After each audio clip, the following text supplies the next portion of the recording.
Assalamualaikum warahmatullahi wabarakatuh.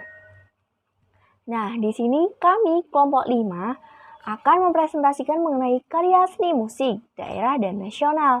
Di sini kami ada 3 anggota, yakni yang pertama saya sendiri Elok Rabiatul Adawiyah dengan NIM T 20194044. Kemudian ada Umi Rosidania dengan T 20194051. Siti Harirotunisa dengan T 20194068. Nah, materi yang akan kita bahas yakni yang pertama pengertian seni musik, yang kedua sejarah terbentuknya seni musik, yang ketiga ciri-ciri seni musik, 4 fungsi seni musik, dan 5 contoh seni musik. Pengertian seni musik. Musik adalah bunyi yang diterima oleh individu dan berbeda-beda berdasarkan sejarah, lokasi, budaya, dan selera seseorang. Definisi sejati tentang musik juga bermacam-macam, diantaranya bunyi atau kesan terhadap sesuatu yang ditangkap oleh indera pendengar, kemudian sesuatu karya seni dengan segenap unsur pokok dan pendukungnya, dan segala bunyi yang dihasilkan secara sengaja oleh seseorang atau kumpulan dan disajikan sebagai musik. Musik terbagi menjadi 2, yakni musik tradisional dan musik modern atau musik nasional. Musik tradisional sendiri adalah musik yang hidup di masyarakat secara turun-temurun, dipertahankan sebagai sarana hiburan, mempunyai 3 komponen yang saling mempengaruhi. Di antaranya adalah seniman, musik itu sendiri, dan penikmatnya. Sedangkan maksudnya untuk mempersatukan persepsi antara seniman dan masyarakat untuk usaha melestarikan atau mengembangkan budaya musik tradisional. Nah, musik modern atau musik nasional sendiri adalah musik yang terlahir dengan adanya budaya modern yang semakin berkembang di tengah masyarakat yang mengacu pada kebudayaan populer dan perkembangan teknologi. Menurut Subianto, musik modern ini diartikan berupa musik yang menggunakan instrumen yang sudah terkena sentuhan teknologi. Dengan semakin majunya zaman, musik akan berubah seiring zaman berganti. Dengan sifat musik, universal musik ini cocok dinikmati oleh berbagai kalangan karena mudah dimengerti atau dipahami. Assalamualaikum warahmatullahi wabarakatuh. Nama saya Umi Rosidania, NIM T 20194051. Di sini saya akan menjelaskan sejarah seni musik. Teori prasejarah musik hanya didasarkan pada temuan situs arkeologi Paleolitik. Seruling merupakan alat musik yang banyak ditemukan pada zaman prasejarah, yang salah satunya terbentuk dari shakuhachi yang berasal dari Jepang. Ada seruling DJ babe yang terbuat dari tulang paha beruang gua, yang diperkirakan sudah digunakan sekitar 40.000 tahun yang lalu. Berbagai jenis seruling dan alat musik yang terbuat dawai atau senar telah ada sejak zaman peradaban lembah Sungai Indus, India, yang memiliki salah satu tradisi musik tertua di dunia yang berasal dari Kitab Weda. Penemuan terbesar dan tertua dari alat musik prasejarah berlokasi di Cina yang bisa dilacak balik ke antara 7.000 dan 6.600 sebelum Masehi. Lagu-lagu Huri adalah kumpulan musik tertulis dalam tulisan kuno yang digali dari hurian di kota Ugarit, yang diperkirakan telah ada sekitar 1.400 sebelum Masehi. Selanjutnya, perkembangan seni musik. Yang pertama, musik zaman prasejarah. Musik sudah dikenal sejak adanya manusia, yaitu sekitar 180.000 hingga 100.000 tahun yang lalu. Tidak tercatat dalam sejarah siapa yang pertama mengenal musik. Alat musik yang tertua adalah flute, terbuat dari tulang yang telah dilubangi. Flute tersebut diduga dibuat pada 40.000 tahun yang lalu. Yang kedua, musik abad pertengahan. Pada masa ini, seni musik sering digunakan untuk kegiatan gereja. Namun, setelah adanya berbagai penemuan-penemuan baru dalam segala bidang, fungsi musik juga berkembang, tidak hanya untuk kegiatan agama. Pada zaman Renaissance, 1500 sampai 1600 muncul musik percintaan dan keperwiraan, sehingga musik gereja mengalami kemunduran. Piano dan organ juga ditemukan pada zaman ini. Komposer yang hidup pada zaman ini adalah Leonin, Perotin, dan Guillermo dan Machau. Yang ketiga, zaman Barok dan Rokoko. Pada zaman ini, yaitu sekitar tahun 1600 sampai 1750-an, ornamentik pada musik mulai digunakan.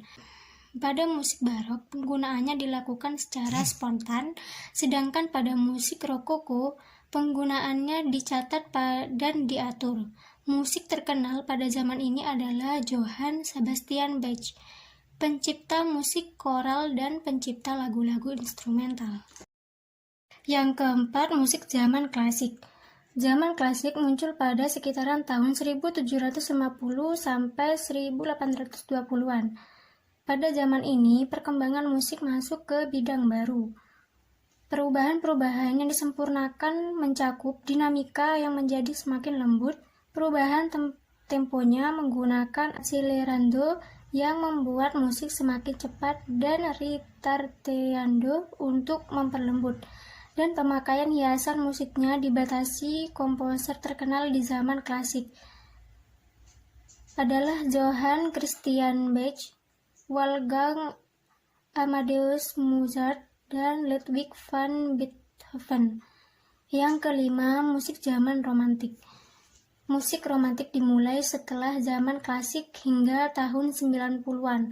Pada zaman ini yang diharuskan dalam musik yaitu memiliki rasa yang subjektif, karena musik pada zaman ini mulai digunakan untuk mengungkapkan perasaan. Maka dari itu, penggunaan dinamika yang tempo makin banyak dipakai. Komposer yang terkenal pada zaman ini adalah Ludwig van Beethoven dan Franz Schubert pada akhir zaman romantik. Orkestra dan teater musik berkembang dengan dramatis dan menjadi budaya kaum urban. Yang keenam, musik zaman modern. Pada abad ke-20, penemuan radio menjadi pengalaman baru dalam mendengarkan musik. Pada zaman modern, musik lebih berfokus pada ritme, gaya, dan suara. Namun musik pada zaman ini lebih dinamis dibanding sebelumnya. Musik dimainkan lebih bebas tanpa ada aturan-aturan tertentu. Bahkan pada zaman ini mulai ditemukan perekam suara dan alat untuk mengedit musik yang menghadirkan suasana baru. Pada musik klasik berupa genre-genre baru yang mulai berkembang. Dengan demikian, orang-orang semakin bebas mengungkapkan ekspresinya lewat musik. Ciri-ciri musik. Nah, ada musik tradisional. Yang pertama, musik memiliki sifat informal. Yang kedua, menggunakan syair lagu bahasa daerah. 3, melibatkan alat musik daerah. 4, bagian dari budaya masyarakat. 5, dipelajari secara lisan. Yang 6, tidak memiliki notasi. Yang ketujuh, tidak terspesialisasi. Nah, yang berikutnya ada musik nasional atau musik modern. Ada bahasa nasional atau universal, kemudian diiringi alat musik modern menggunakan teknologi maju, tempo musik relatif cepat, sebagai sarana aktualisasi diri, sebagai sarana ekonomi atau mencari keuntungan. Nah, berikutnya ada fungsi musik. Di antaranya adalah fungsi religi atau keagamaan. Contoh nih, sering digunakan di sebuah upacara pernikahan, kelahiran, kematian, dan sebagainya. Contohnya gamelan dalam upacara ngaben di Bali. Kemudian ada fungsi pendidikan. Seni sebagai media pendidikan dapat dilihat dalam musik, misalkan ansambel, karena di dalamnya terdapat kerjasama, atau angklung dan gamelan pun ada nilai pendidikannya, karena kesenian tersebut terdapat nilai sosial, kerjasama, dan disiplin. Kemudian fungsi komunikasi. Fungsi komunikasi sendiri ini digunakan sebagai alat komunikasi seperti kritik sosial, gagasan, kebijakan, dan memperkenalkan produk kepada masyarakat. Kemudian ada fungsi musik rekreasi atau sebagai hiburan. Seni yang berfungsi sebagai sarana melepas kejenuhan atau mengurangi kesedihan yang khusus pertunjukan untuk berekspresi maupun hiburan. Kemudian ada fungsi artistik. Fungsi seperti musik kontemporer, tari kontemporer, dan seni rupa kontemporer. Kemudian fungsi guna atau seni terapan. Karya seni yang dibuat tanpa memperhitungkan kegunaannya, kecuali sebagai media ekspresi atau karya seni murni. Berikutnya ada fungsi kesehatan atau terapi. Seni sebagai fungsi untuk kesehatan seperti pengobatan penderita gangguan psikis ataupun medis distimulasi menggunakan alat terapi musik ini. Disesuaikan dengan latar belakang pasien, terbukti musik telah terbukti mampu digunakan untuk menyembuhkan penyandang autisme, gangguan psikologis trauma pada suatu kejadian. Assalamualaikum warahmatullahi wabarakatuh. Di sini saya akan menjelaskan tentang contoh musik daerah. Musik daerah, angklung adalah alat musik multinasional bernada ganda yang secara nasional berkembang dalam masyarakat berbahasa Sunda di Pulau Jawa. Alat musik ini dibuat dari bambu, dibunyikan dengan cara digoyangkan berbunyi disebabkan oleh benturan badan pipa bambu, sehingga menghasilkan bunyi yang bergetar dalam susunan nada 2, 3, sampai 4 nada dalam setiap aturan, baik besar maupun kecil. Laras nada adalah musik angklung sebagai musik tradisi Sunda, kebanyakan adalah selendro dan dari reog. Angklung terdaftar sebagai karya agung warisan budaya lisan dan non-bandawi manusia dari UNESCO sejak 2010. Sasando adalah sebuah alat musik petik.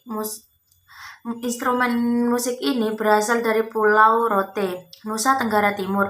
Secara harfiah, nama sasando menurut asal kata dalam bahasa Rote bersandu, yang artinya alat yang bergetar dan berbunyi. Untuk sasando ada miripnya dengan instrumen petik lainnya seperti gitar, biola, dan kecapi. Bagian utama sasando berbentuk tabung panjang yang biasa dibuat dari bambu. Lalu pada bagian tengah melingkar dari atas ke bawah memberi ganjalan-ganjalan di mana senar-senar didawai yang direntangkan di tabung dari atas ke bawah tertumpu. Ganjalan-ganjalan ini memberikan nada berbeda-beda kepada setiap petikan senar. Lalu tabung sasando ini ditaruh dalam sebuah wadah yang terbuat dari semacam anyaman daun lontar yang dibuat seperti kipas. Wadah ini merupakan tempat resonansi sasando. Di dalam contoh musik modern atau musik nasional ada alat musik biola dan alat musik drum. Assalamualaikum warahmatullahi wabarakatuh. Perkenalkan, nama saya Siti Arotunisa dengan NIM T 2019-4068. Di sini saya akan membuat cara tentang membuat alat musik ritmis. Bahan-bahannya yang pertama yaitu dari botol aqua bekas, dari lem bakar atau biasanya di lem tembak, gunting, sama korek api, kain spons. Sudah cukup. Yuk cari penjelasannya di video selanjutnya. Kasih. Seluruh kota merupakan tempat bermain yang asik. Oh senangnya, aku senang sekali. Kalau begini aku jadi sibuk berusaha mengejar kejadian. Matahari menyinari semua perasaan cinta.